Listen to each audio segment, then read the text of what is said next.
All right, guys, so this is going to be a lifetime video of the setup for the Solo Stand Deluxe. So this is it in storage mode, up vertical. So this is if you had it totally stored away. So it'll start like this, and basically you will just tilt it down. When you assembled it, you should have tightened these nuts and bolts to keep it so that these arms have a little bit of tension on them so they don't just flop, so they would be able to stay in place. So you'll just apply a little bit of pressure to fold them down. You'll want to kind of pull up on the center bracing here to kind of get the arms to fold all the way down. From that point, I have one of the hand nuts and pins that we use to hold this upright.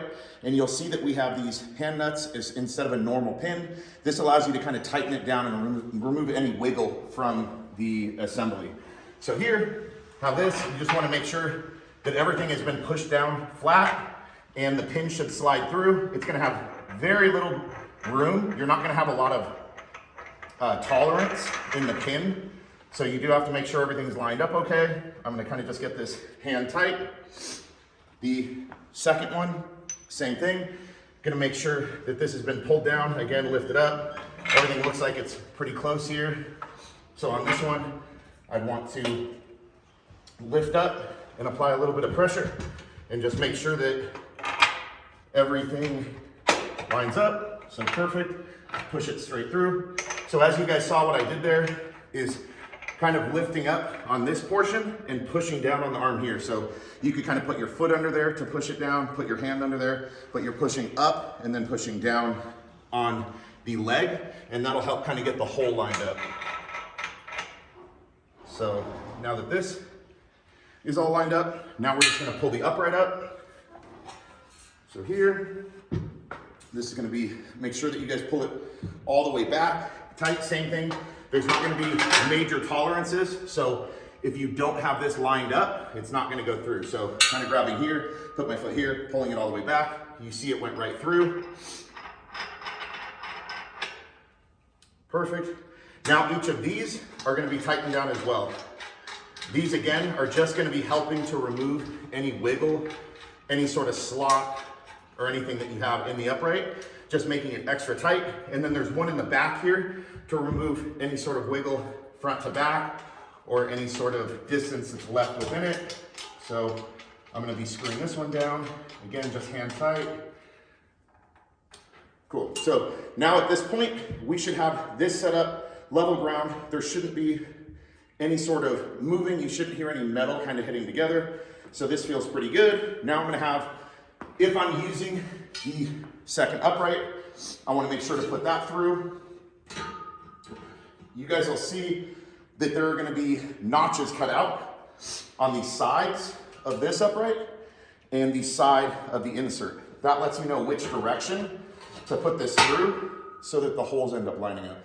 So those notches are lined up here and here. Slide that through, and I'm going to have more of my pins that are going to go through. Now, depending at the height that you set this up, as far as if you put your isolator higher or lower, you want to make sure that you guys utilize 1 to 2 of the pins with the hand nut. So at least one. So making sure that at least this hole down. Have this set up, and if I wanted extra stability, I could go through a second one, and this will just help remove any sort of shaking. You'll see because it's a sleeve and sleeve, there's a tiny bit of tolerance so that you're able to get this in. So there's that tiny bit of movement.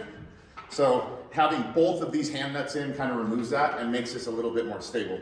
Something to keep in mind is this isn't a 4-post rack. This isn't something that has anchor points at the top. So making sure that this is all tight and stable is going to keep this feeling more stable, and you're going to have less flexion.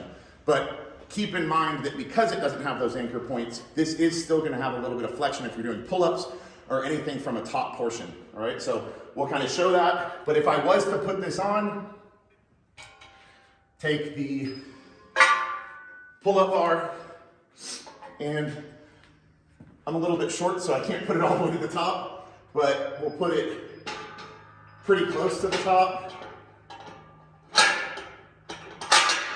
Okay, so once I'm up, same thing with the hand nut. There. and then the nut underneath with the pin. Second one goes through.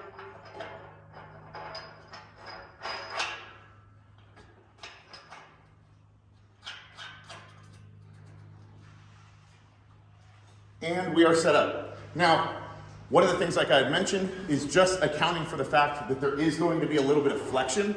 This is a thick steel, thicker than what you're gonna find in most traditional squat racks. So it is stable, but because it isn't anchored, there is gonna be some flexion. So here right now I'm 235 pounds. If I grab here to do a pull-up, you're gonna see that it's at first gonna brace the legs, and we're gonna have a little bit of flexion in the top, which is normal. But as soon as I start hitting the pull-ups, everything gets to a settled place. But just keep in mind, it's not gonna be something that's gonna be bending or breaking if you're anywhere within the weight limits. It's just gonna have a little bit of that flexion. But this is it set up. You guys can see it's pretty quick, pretty easy.